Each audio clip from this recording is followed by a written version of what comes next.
Hello Africa, welcome to Health Afrik, your favorite health show on AAU TV.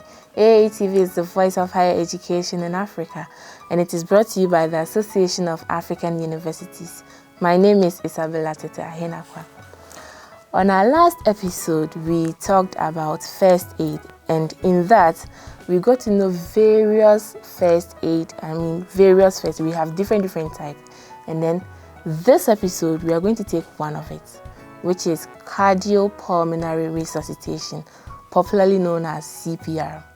This is very important because it's a matter of life and death. And I'm very happy to have here with me Madam Cardiopulmonary. She was with us on the previous episode, and again, she welcomed our invitation to this episode as well. Please stay tuned, and we are going for a quick break. When we come back, we'll start with the discussion.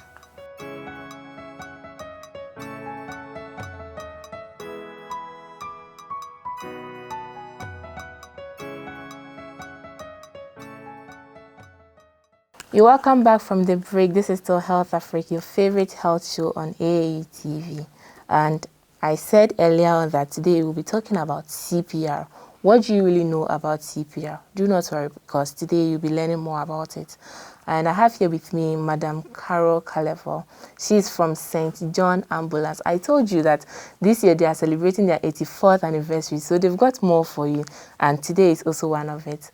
You can follow this discussion on our social media platforms at Association of African Universities on Facebook and YouTube, and our dedicated website at tv.ae.org. Auntie Carol, you're welcome once again to Health Afrik. Thank you. You're looking very pretty today. Thank you. Wow. All right, so we'll go straight to the point. Yeah. I would like to know what CPR is and then what it does. Thank you very much. CPR is an acronym, Okay. but the full name is Cardiopulmonary Resuscitation. Okay. We all know that when we say cardio, then we are talking about the heart. Okay. And then when we are talking about pulmonary, it's another name we give to your lungs. Okay. And then resuscitation is an English word, which might mean that revive or bring back to life. Okay. So cardiopulmonary resuscitation virtually means that when the heart stops and immediately the heart stops, the lungs also stops okay. Bringing out oxygen. So the action that you take is to bring the lungs and the heart Back together and to bring them back to life or to revive them. So simply, I will say that by that action, you are bringing back the lung that has stopped and then the heart that has stopped functioning. You are using that action to bring them back to life. So that is what we call CPR. All right, so I would like to know when we should perform CPR. Good. CPR can be performed when an individual or a casualty goes unconscious and is not breathing. Okay. Most of the time, when we say unconscious, people call it you collapse. You understand? But when you go unconscious, it means that your heart is not pushing blood again. It's not beeping again. Okay. And then anytime your heart is not beeping, then it affects your lungs as well. Because your lung and your heart, they work together. Okay. So immediately, so they have that a collaborative effort to come together and work. So when one is not working, then the other is a compensatory mechanism. So immediately this one is not working, the other one too will stop. When that happens, the individual is said to have gone unconscious. There are two types of unconsciousness, where the person can be unconscious but will be breathing. This means that the person's lungs and the heart are not totally gone. Okay. So for that one, what do? We don't do CPR. All right. Okay. We just put the person in a position such that the person will not go into a situation where he will not breathe. So we call that position recovery position. So you turn the person to their side. All right. That is when the person is unconscious. But the heart is beating. When you call them, they cannot hear. When you touch them and you pinch them, they don't move, they don't make any action, then it means that the person is unconscious. But then if they are unconscious and they are breathing, we don't do cardiopulmonary resuscitation. But then we put them to their side so that they will come back. We hope that very soon, within 3 to 5 minutes time, they will come back to life. That is what we say the person has collapsed or the person has faint, you know. We use certain terms to describe that situation, but when it happens like that, that is what happens. So let's say I didn't know that the person's heart is beating, but the person is unconscious. Yes. What will happen if I perform the CPR on the person while the person's heart is beating? Is there something that is, am I going to hurt the person or maybe in fact kill the person? Your aim of doing cardiopulmonary resuscitation or compressing on the chest is to bring a heart that is not pumping back to life. Exactly. So if it is already pumping, what are you doing? So it's like it will be, you are doing the reverse. So the reverse will Okay. It might let the heart stop. Okay. Rather. And then I would like to know the first step to take before performing CPR. I don't think I'll just go straight to the person and then start pressing the person's chest. I need to do something first. Yes. What are the steps I need to take first? Yes.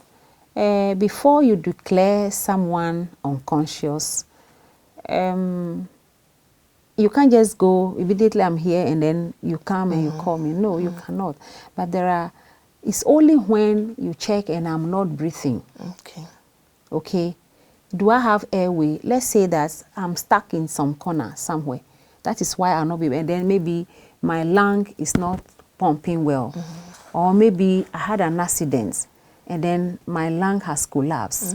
Or maybe I had an attack, or maybe I'm eating and then I get choked. Something is blocking my airway. So the air will not be, there will not be communication between the air and my, so with that one, I will not be breathing, okay? And immediately you are not breathing, you cannot talk. So you fall or you sit down motionless. Okay. So when that happens, you might want to check whether all back in your throat and it will block your airway. When that happens, you will be said to be unconscious. Okay. And then what are the steps you take? Check if I have airway. If I do, then air will pass through. There will be transmission of air from my mouth or my nose to my lungs, and then I'll be breathing. Other than that, open my airway. Okay. You open my airway by lifting my chin and then lifting my head. And then so that one alone, air, the atmospheric air around me, I will inhale it and I will get okay. But if not that, then you make sure that you check if I am breathing. But if I am not breathing, that is when you say that I'm unconscious and I'm not breathing, so you perform CPR. Because you know that if you compress my chest, you are pushing my heart to my lungs to revive it. That is when you do that. Okay. Is that okay? Now, talking about pushing the heart and the chest, I would like to know the rate at which you need to push the chest. Normally, you know, first aid, most of the time it is being reviewed. Some literature will say you push 15 times. Okay. You know? I know it's per some inches. Yes, the depth. You understand? So let's say that I have a hefty chest. Do you understand? And so if you are pushing my chest and then you don't push it at a certain depth, you would not be achieving any results. So we say that ideally, previously, the literature says 15 times. You press my chest 15 times. But now, in fact, we have reviewed it and we said that now you give me, when you check and I am unconscious and I'm not breathing, give me 30 chest compressions. 30 chest compressions. Within the same minute? Yes. Wow. Within a minute, there's a range. Okay. So a range of 30 chest compressions within a minute, and you are supposed to, within 1 minute, how many 30 chest compressions will you do? Okay. And then they have a range of from 100 to 120 chest compressions in a minute. In a minute. This tells you that you have to be very fast and it has to be deep. As you can see the photo here, you can see that this man is trying to compress someone who has gone unconscious and is not breathing. Yeah. So he's compressing the chest of the person. Okay, so that, and you are supposed to do this within a minute and in a range of 100 to 120. Wow. This tells you that you have to be very fast about it. Okay. So that is the rate. Now, we are talking about the heart should stop beating before I do CPR. But then, can I still do it on someone's heart beating? No, you said the heart should stop beating. Most of the time, there are signs that will let you quickly start CPR. Okay. Some person may be having agonal breathing. Agonal breathing, Can you like explain like in my account, they will say ohumia and sisisun. Okay. You understand? Like someone with Like asthmatic. something like that. Like Okay. when you breathe, somebody is just not gasping for breath. Okay. You are now. So you are gasping for breath. That person who, as a result of something, maybe the person had had an accident and the person has bled. After some time, or the person has gone into shock. Okay. And then after some time, you see that the person is gasping for breath. At that time, it is important that you commence. Yes, you commence CPR. It's not that you wait until the person's heart stops. Stop beating. Then it means that the person is no more alive. Okay. So what you do is that you start CPR when there's agonal or agonal breathing. That is gasping, when the person is gasping for breath. It's a sign that very soon the person's heart will stop beating. So you have to start. Now you can ask your question.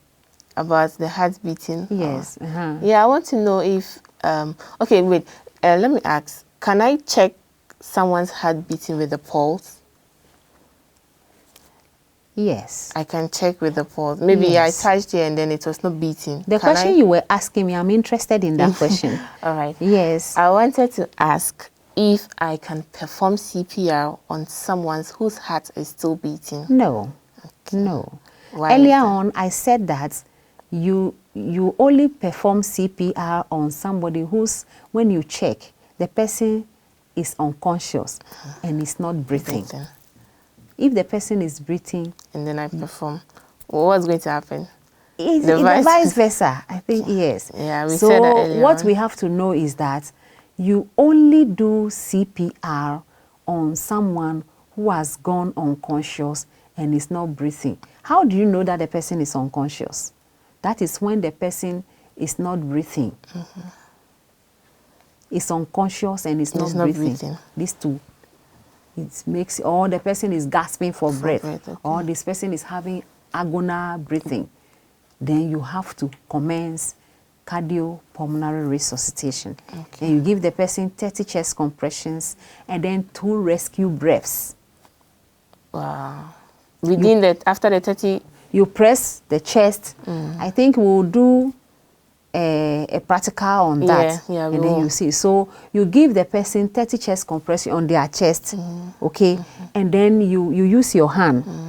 So you give them 30 chest compression on their chest, and then you give them either mouth to mouth, or mouth to nose, or mouth to stomach. Stomach is an opening around the neck. As a result of certain disease conditions, airway problems, certain people go through certain surgeries that gets their airway to be disconnected. So they have their airway under their throat. So in case you are giving the mouth to mouth or mouth to nose and it's not going, anytime you blow air into my mouth from your mouth, my chest will rise.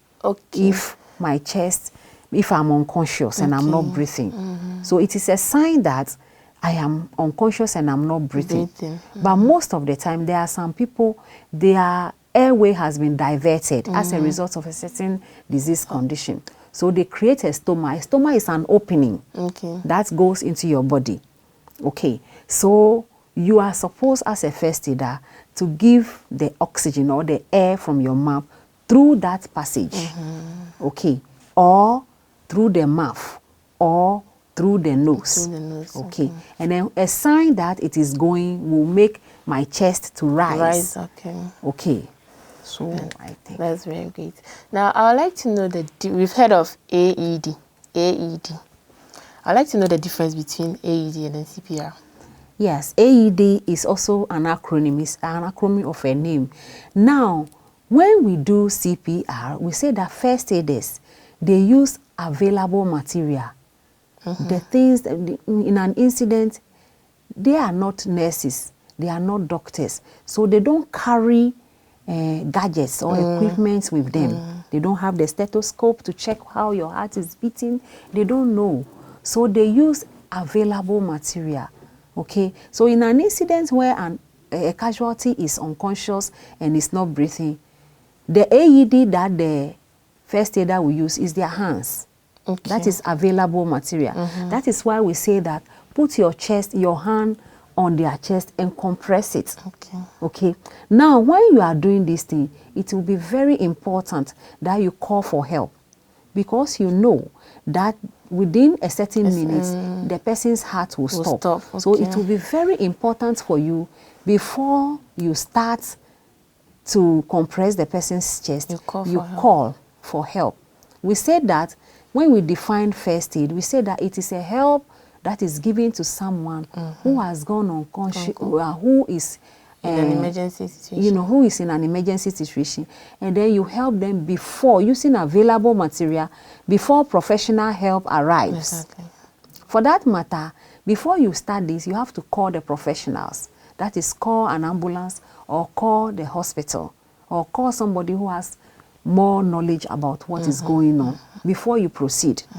So, for you to call that, or you call the ambulance, then you want them to bring the AED. The AED is only inside the ambulance and in some hospitals. Okay.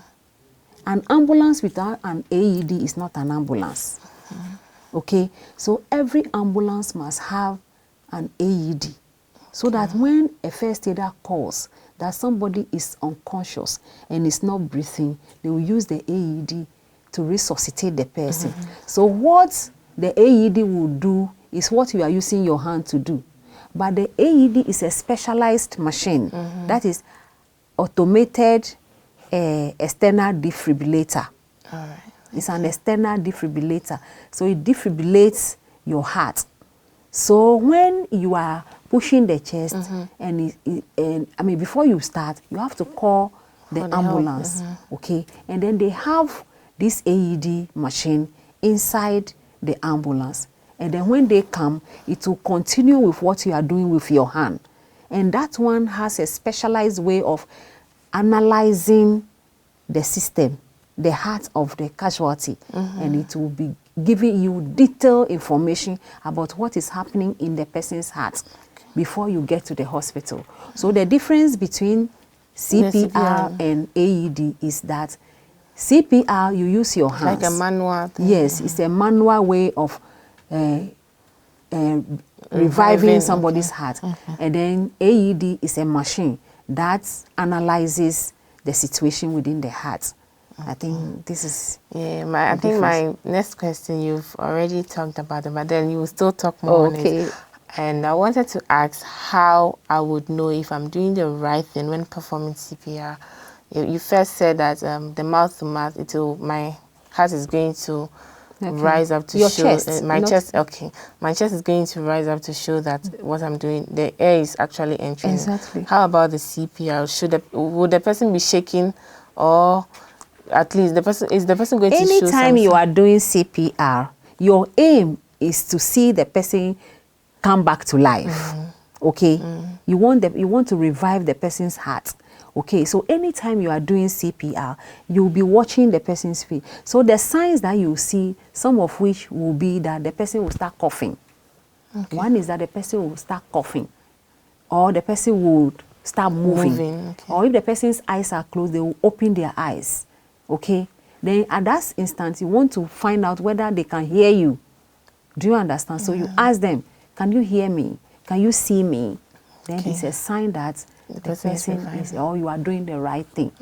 Okay. Now we'll be going for a break, and then after the break, it's about the practical aspect where Mr. Akoto will be showing us what to do in terms of performing CPR on someone. But then before that, I would like you to give us some last word, what you want to tell us on CPR. Okay. Thank you very much. It is it's a life-saving activity or skill that I think everybody should learn to do. Everybody can press anybody's chest, but there's a skill, there's a special way of doing it, which is very important for everybody to know. And then, like I always say, come to St. John Ambulance. Yes. We have a special way of teaching you step by step with videos and DVDs to be able to acquire the skill of performing CPR. So that everybody, wherever you are, it can be you, it can be me in an emergency situation. So if the next person near you knows first aid, we will help ourselves and for productivity. Our country will be healthy. We'll have a lot of healthy people. For instance, quite recently, I think some 2 years ago, we lost our vice president. Around people who seemed not to have known anything about CPR. It is just CPR that he needed. Just cardiopulmonary resuscitation. So if somebody knew what to do at that time, we have lost a couple of them. You see, so we want to prevent unnecessary deaths. So we want to engage all of you to come, make it an effort to come to St. John Ambulance. And then we will give you acquisition of what? A skill that can be able to make you to what? Save lives. Exactly. Very importantly. Thank you very much, Madam Carol. Hello viewers, we'll be going for a quick break, and then when we come back, we have the practical aspect from Mr. Akoto, who is also from St. John Ambulance, Ghana. Please stay tuned.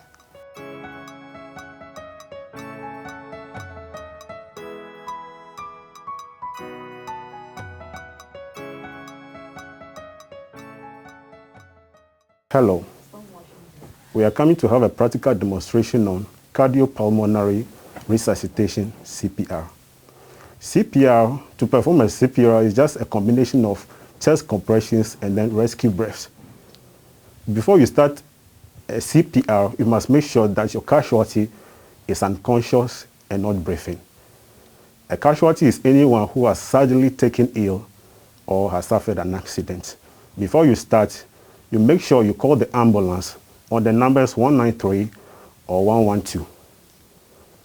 To perform your CPR, kneel next to your casualty if you are going to do CPR.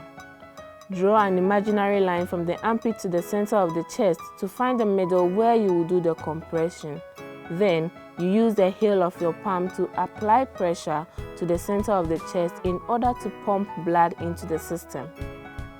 You extend your hand and interlock with the other fingers, then place your palm's heel in the center of the chest.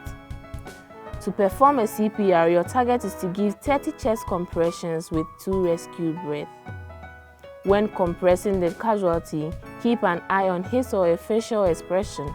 Continue until the casualty shows signs of improvement or until an AED or EMS unit arrives.